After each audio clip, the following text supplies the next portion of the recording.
Hello hi నేను మీ బిందు. నేను వచ్చేసి ఈరోజు ములక్కాడ జీడిపప్పు కర్రీ అయితే చేస్తున్నాను. ముందుగా 3 ములక్కాడలు తీసుకొని అలా కట్ చేసి అయితే పెట్టుకోండి. తర్వాత కుక్కర్లో అయితే చేస్తున్నానండి దీన్ని నేను. సో కుక్కర్ పెట్టుకొని కుక్కర్లో ఆయిల్ హీట్ అయిన తర్వాత ఒక గుప్పెడు జీడిపప్పు అయితే వేసుకున్నాను. ఎక్కువ తింటే ఎక్కువ అయితే వేసుకోవచ్చు. అండ్ 2 ఆనియన్స్ చిన్న చిన్నగా కట్ చేసుకొని ఆనియన్స్ వేసుకున్నాను. దాంట్లో సాల్ట్ వేస్తే వాటర్ రిలీజ్ అవుతుంది. సో ఇప్పుడు నేను చూపించిన మసాలా దినుసులన్నీ కూడా పేస్ట్ చేసుకొని రెడీగా పెట్టుకోండి.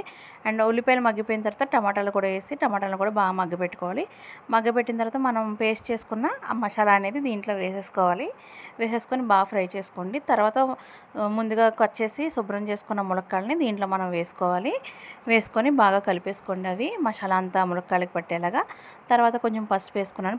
పావు స్పూన్ పసుపు. తర్వాత ఒక 4 స్పూన్లు అయితే కారం అయితే వేసుకుంటున్నానండి ఈ కర్రీకి. సో 4 స్పూన్లు కారం వేసుకొని బాగా కలుపుకోవాలండి. శుభ్రంగా కలిపేసుకోవాలి. ఈ మసాలా అండ్ ఈ కారం ఉప్పు ఇవన్నీ కూడా ఈ ములక్కాడకి పట్టేలాగా బాగా కలిపేసుకోవాలి. కలిపేసుకున్న తర్వాత ఓన్లీ 1 గ్లాస్ అండి వాటర్ అనేది యాడ్ చేస్తున్నాను. వాటర్ 1 గ్లాస్ ఎందుకంటే కుక్కర్లో పెట్టి విజిల్ వేపిస్తాం కదా, ఓన్లీ 1 విజిలేనండి. అది కూడా 1 విజిల్ అయితే నేను వేపిస్తున్నాను కుక్కర్లో పెట్టి. మామూలుగా కూడా వండేసుకోవచ్చు, బట్ ఏంటంటే ఇంకా 1 విజిల్ అయితే నేను కుక్కర్లో పెట్టి వండుతున్నాను.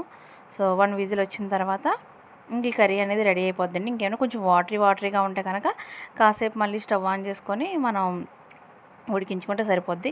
1 విజిల్ కన్నా ఎక్కువ వేస్తే ములక్కాడలు అనేవి విడిపోతాయండి. 1 విజిల్ సరిపోయిద్ది.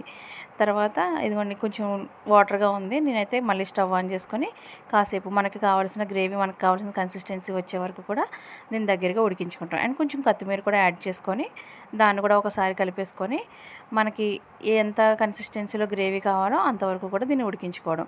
అంతేనండి, ఎంతో టేస్టీగా గుమగుమలాడే జీడిపప్పు ములక్కాడ కర్రీ అయితే రెడీ అయిపోయింది. నా వీడియో కనుక మీకు నచ్చినట్లయితే లైక్ చేయండి, షేర్ చేయండి, ఫాలో చేయండి. Thank you.